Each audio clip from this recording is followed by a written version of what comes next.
Kenal Allah yang Maha Kuasa.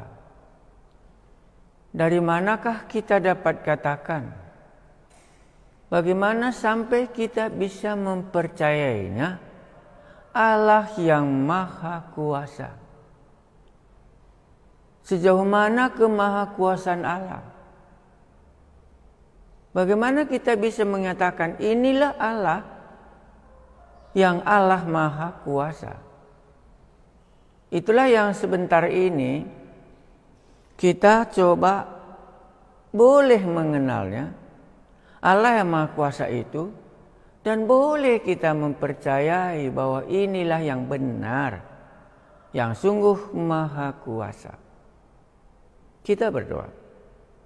Kami merindukan dapat mengenal Allah yang Maha Kuasa, Tuhan Allah yang Maha Kuasa, tapi kami belum pernah berjumpa. Kalau kami belum pernah berjumpa, maka kami tidak akan dapat. Bagian inilah yang sedang kami mau sama-sama, supaya Tuhan Allah yang Maha Kuasa dalam ketidakterbatasannya menyatakan diri, sehingga kami dapat mengakuinya. Inilah Tuhan Allah Maha Kuasa yang aku maksudkan itu. Kuduskan kami dalam waktu yang Tuhan izinkan kami mendengar nama-Mu. Di dalam Yesus Kristus Tuhan kami berdoa. Amin. Mari kita melihat Tuhan Allah yang Maha Kuasa itu.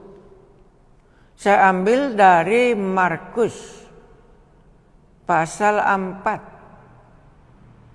Ayat 35. Markus pasal 4 ayat 35 sampai 41. Judulnya dibuat si penulis, angin ribut diredakan. Jadi langsung pikiran kita yang dimaksudkannya Allah yang Maha Kuasa, Dia lebih tinggi daripada angin ribut. Dia lebih berkuasa daripada angin ribut. Maka boleh kita katakan Tuhan Allah yang Maha Kuasa yang kita maksudkan ini, Dia lebih berkuasa daripada angin ribut yang mau membinasakan manusia. Jadi Tuhan Allah yang Maha Kuasa itu menolong. Karena Dia lebih berkuasa daripada angin ribut, maka Dia dapat mengalahkan angin ribut itu. Angin ribut diredakan. Pada hari itu, waktu hari sudah petang, Yesus berkata kepada mereka, "Marilah kita bertolak ke seberang." Mereka meninggalkan orang banyak itu, lalu bertolak dan membawa Yesus beserta dengan mereka dalam perahu di mana Yesus telah duduk, dan perahu-perahu lain juga menyertainya. Lalu mengamuklah taupan yang sangat dahsyat, dan ombak menerbu masuk ke dalam perahu, sehingga perahu itu mulai penuh dengan air. Pada waktu itu Yesus sedang tidur di buritan di sebuah tilam. Maka murid-muridnya membangunkan Dia dan berkata kepadanya, "Guru, Engkau tidak peduli kalau kita binasa." Karena ada satu kuasa muncul di tengah-tengah perjalanan itu. Kuasa itu namanya angin ribut menggoncang danau. Kuasa untuk menenggelamkan kapal itu. 39. Ia pun bangun, menghardi angin itu, dan berkata kepada danau itu, "Diam, tenanglah." Lalu angin itu reda, dan danau itu menjadi teduh sekali. Siapakah yang lebih besar? Angin topankah atau Yesus? Lalu ia berkata kepada mereka, "Mengapa kamu begitu takut? Mengapa kamu tidak percaya?" Apakah maksud kalimat ini? Apakah Yesus sudah mengharapkan bahwa murid-muridnya tahu bahwa dialah Tuhan Allah yang Maha Kuasa? Apakah Tuhan Yesus sudah mengharapkan bahwa murid-murid itu tahu bahwa dia Tuhan Allah yang Maha Kuasa? Lalu ia berkata kepada mereka, "Mengapa kamu begitu takut? Mengapa kamu tidak percaya bahwa yang ada di dalam kapal ini adalah yang lebih berkuasa daripada angin topan itu?" Bagi murid-murid, angin topan memang lebih berkuasa daripada murid-murid. Itulah membuat dia takut. Kalau yang lebih besar, kuasa yang lebih membahayakan murid-murid, takutlah dia karena kalah dibuatnya murid-murid ini. Tetapi Tuhan Allah yang Maha Kuasa itu tidak perlu takut. Mengapa kamu begitu takut? Mengapa kamu tidak percaya? Mereka menjadi sangat takut. Takut dan takut dan takut. Menurut Anda kenapa takut dan takut dan takut? Pasti jawabnya, karena aku lebih kecil dan dia dapat mengalahkan aku. Takut akan kemokancer. Takut akan tenggelam karena tidak pintar berenang. Takut karena kita tidak maha kuasa. Karena kita dikalahkan orang yang lebih berkuasa sehingga kita bisa takut.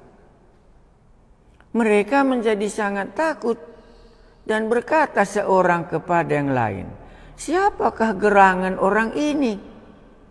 Sehingga angin dan danau pun taat kepadanya." Kenapa murid-murid bertanya, "Siapakah gerangan orang ini?" Orang ini yang mana? Orang yang ada di dalam perahu ini namanya Yesus. Siapakah gerangan orang ini sehingga angin dan danau pun taat kepadanya? Jadi murid-murid dengan pengakuan itu sudah mengungkapkan bahwa murid-murid dengan Tuhan Yesus tidaklah sama. Siapakah gerangan orang ini sehingga angin dan danau pun taat kepadanya? Karena murid-murid tidak bisa membuat angin dan danau menjadi tenang dan tidak mendengarkan apa yang dikatakan oleh murid-murid. Tapi Yesus, waktu dia berkata kepada danau itu, "Diam, tenang." Lalu angin itu reda dan danau itu menjadi teduh. Siapakah gerangan orang ini sehingga angin dan danau pun taat kepadanya? Pasti langsung kita katakan, inilah orangnya yang menciptakan langit dan bumi. Inilah orangnya yang menciptakan cakrawala. Inilah orangnya yang menciptakan air. Yang kemarin kita tahu dia menciptakan air menjadi air anggur. Kalah dibuatnya. Air itu bisa dibuatnya menjadi air anggur. Itu yang pertama kita dengar. Dia menyatakan kemuliaannya dan murid-muridnya percaya. Ini juga sama. Air yang sudah digoncang oleh angin topan bisa juga dibuatnya menjadi tenang. Karena dialah Tuhan Allah Maha Kuasa yang bisa membuat air ini menjadi air anggur. Dan sekarang air yang digoncang oleh angin topan. Dan dia dapat berkata, "Diam." Dan tenanglah. Sebagai lelucon, sering juga kita mungkin katakan, adakah kupingnya angin topan tadi? Ia pun bangun menghardik angin itu dan berkata kepada danau, ada angin, ada danau. Ia pun bangun menghardik angin itu dan berkata kepada danau itu, diam, tenanglah. Lalu angin itu reda dan danau itu menjadi teduh sekali.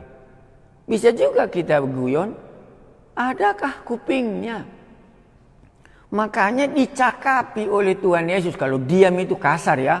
Tenanglah, jangan lagi kau mengganggu. Sibuk kau membuat murid-muridku ini, sudah mereka semua menjadi ketakutan. Kacau kau buat. Adakah kupingnya air?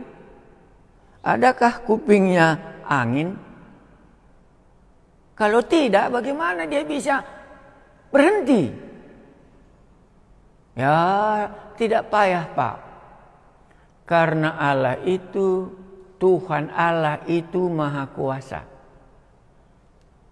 Maka Tuhan yang Maha Kuasa itu maksudnya, bagi dia semua punya kuping, kalau dia berbicara akan didengarkannya.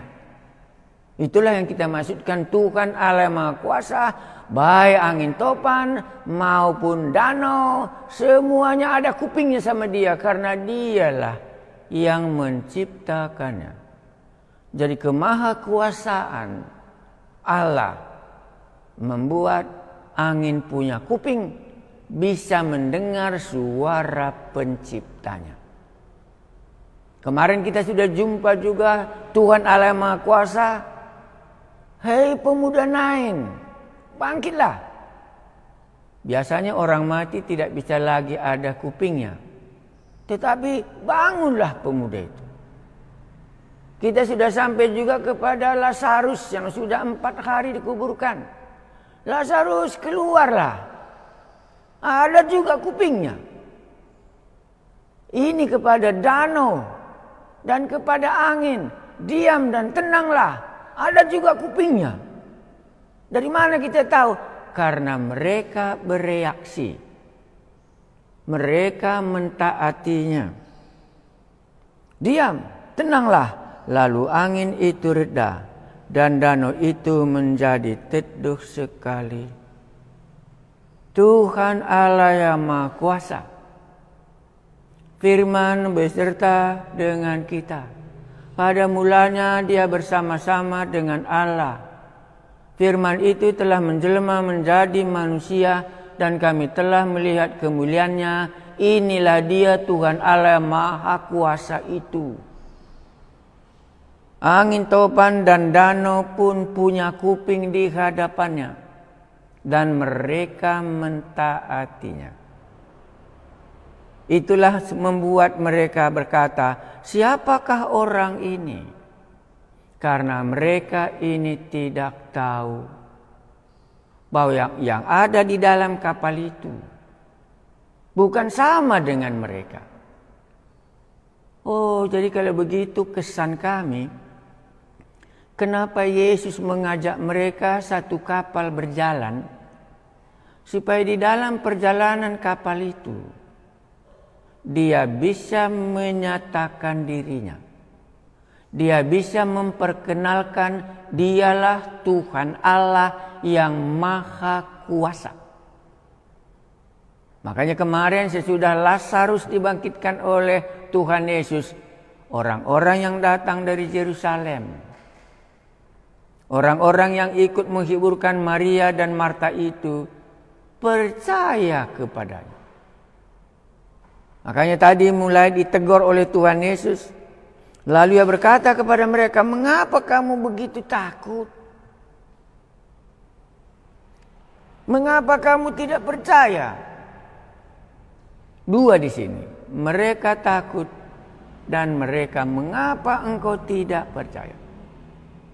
Karena yang ada bersama dengan mereka itu adalah Tuhan Allah yang menciptakan langit dan bumi. Yang sudah menghidupkan orang mati, mengembalikan roh kepada diri anak Jairus, pencipta roh manusia. Akulah kebangkitan dan hidup, membangkitkan Lazarus yang sudah 4 hari sudah busuk dari kuburan. Itu pun semua punya kuping. Dan apa yang diperintahkan, yang Tuhan Allah yang Maha Kuasa itu, semua akan mentaatinya. Jadi kalau kita dengar hari ini, lalu angin itu reda dan danau itu menjadi teduh sekali, maka kita akan berkata, inilah Tuhan Allah yang berkuasa terhadap alam semesta. Angin dan danau ada di bawah kuasanya. Ini yang pertama dapat kita renungkan. Jadi kenapakah murid-murid menjadi takut? Karena lebih besar angin topan, lebih besar daripada gelombang. Mereka menjadi sangat takut lagi karena mereka tidak mengenal bahwa yang Maha Kuasa, Tuhan Allah yang ada di dalam kapal orang ini bisa tidur dan bisa duduk. Mereka tambah takut lagi. Akhirnya mereka berkata seorang kepada yang lain, siapakah gerangan orang ini? Mungkin nasib kita sama dengan murid-murid. Kita tidak mengenal siapakah Tuhan Allah yang Maha Kuasa itu, membuat kita takut. Siapakah gerangan orang ini sehingga angin dan danau pun taat kepadanya? Apa artinya taat kepadanya? Apa artinya angin dan danau itu diamlah dan tenanglah dan dia mentaatinya? Maka semua kita katakan, ini dia lebih tinggi. Angin topan dan danau pun bisa dijinakkannya dan bisa disuruhnya diam, dan mereka mentaatinya karena dia lebih besar daripada angin dan topan itu. Makanya kalau anak-anak main api, main lilin, karena anak-anak sering mau membuat percobaan, ya. Baru diambilnya kertas, dia masukkannya kertas ini kepada lilin yang sedang menyala ini. Anak-anak ini menjadi heran. Kenapa dia heran? Kok bisa dimakan api lilin ini, kertas ini? Karena dia sedang belajar yang manakah lebih besar, kertas daripada lilin api tadi. Akhirnya dia sadar, oh lilin ini bisa membakar kertas. Karena api ini lebih besar daripada kertas ini. Murid-murid, saudara dan saya sebagai murid-murid Tuhan Yesus, kita sedang belajar. Belajar yang mana? Kita sering mengatakan Tuhan Allah yang Maha Kuasa. Tapi kita tidak tahu. Makanya anak-anak yang kecil tadi akhirnya dalam semua pengalamannya hidup dapat dia berkata, kertas kalah dibuat api lilinku ini walaupun kecil, dibakarnya kertas itu. Maka murid-murid sedang belajar. Saudara dan saya sedang belajar. Jadi murid-murid ini pantaslah mereka takut. Pantaslah mereka menghadapi maut yang besar ini. Dan Tuhan Yesus katakan, mengapa kamu tidak percaya? Bolehkah kita hari ini, semua dalam pelajaran kita ini, aku sedang mengenal Tuhan yang Maha Kuasa itu ada di tengah-tengah kami. Untuk itulah firman menjelma menjadi manusia, supaya ada dia di tengah-tengah kita, dan akhirnya aku mengenal. Inilah Tuhan Allah yang Maha Kuasa yang memberikan napasku hidup. Inilah Tuhan Allahku yang menciptakan langit dan bumi. Memang betul Tuhan Allah yang Maha Kuasa bisa melindungi. Sering juga khotbah ini sangat menghibur. Sering juga khotbah yang ini sangat menghibur. Menghibur apa? Kalau ada kesulitan, bangunkanlah Yesus yang ada di dalam kapalmu, karena Dia bisa menolong dari bahaya yang sedang mengancam. Betul. Cerita ini cerita Yesus menolong murid-muridnya kalau ada dalam keadaan bahaya. Cerita ini sangat betul bahwa tidak ada pertolongan murid-murid dari siapapun. Dari pengalamannya di laut pun tidak bisa lagi menolong dia. Tidak ada satu pun bisa lagi menolong hidup kita. Kecuali firman yang menjelma menjadi manusia. Itulah namanya Yesus yang ada di kapal ini. Bangunkanlah dia. Berdoalah kepadanya. Supaya Anda bisa ditolongnya dari dalam ketakutan. Pergumulan gelombang yang sedang menghantam badai yang besar dalam kehidupan keluarga. Di dalam kita secara pribadi. Masalah yang besar. Dan Tuhan Yesus bisa berkata, diam dan tenanglah, karena Dia lebih berkuasa daripada masalah yang murid-murid sedang alami. Boleh? Boleh kita melihat. Dan ini memang benar terjadi. Tetapi di atasnya, kalaulah murid-murid telah melihat, maka Yesus mengharapkan supaya mereka percaya bahwa inilah Tuhan Allah Maha Kuasa yang senantiasa bisa menolong mereka dalam hidup mereka yang berbahaya. Maka murid-murid sampailah keputusan, siapakah gerangan orang ini? Sehingga angin dan danau pun taat kepadanya. Jadi waktu Tuhan Yesus telah menolong kita dari gelombang hidup yang mau menghantam dan mau menenggelamkan, kita ada dalam ketakutan. Tetapi waktu kita berseru, Tuhan Yesus tolonglah, diamkanlah permasalahanku ini.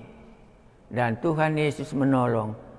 Tetapi sesudah itu, tujuan Tuhan Yesus menolong supaya kita sampai berkata, rupanya Yesus lebih berkuasa daripada musuh. Bahwa Yesus lebih berkuasa dari masalahku. Dialah Tuhan Allahku yang Maha Kuasa. Dia berkuasa terhadap angin, topan dan danau. Diamlah, tenanglah, maka angin dan topan pun mendengarkan suaranya. Karena Tuhan Yesuslah Tuhan Allah Maha Kuasa yang menciptakan langit dan bumi, sehingga Dia bisa mendengarkan apa yang dikatakan Yesus. Angin, topan dan danau menjadi tenang. Mari kita berdoa. Dari perbuatan Tuhan kami Yesus, mulailah hati kami bisa percaya bahwa inilah Tuhan Allah yang Maha Kuasa yang memberikan pertolongan waktu hidupku kacau. Inilah Tuhan Allah yang Maha Kuasa yang kumaksudkan itu.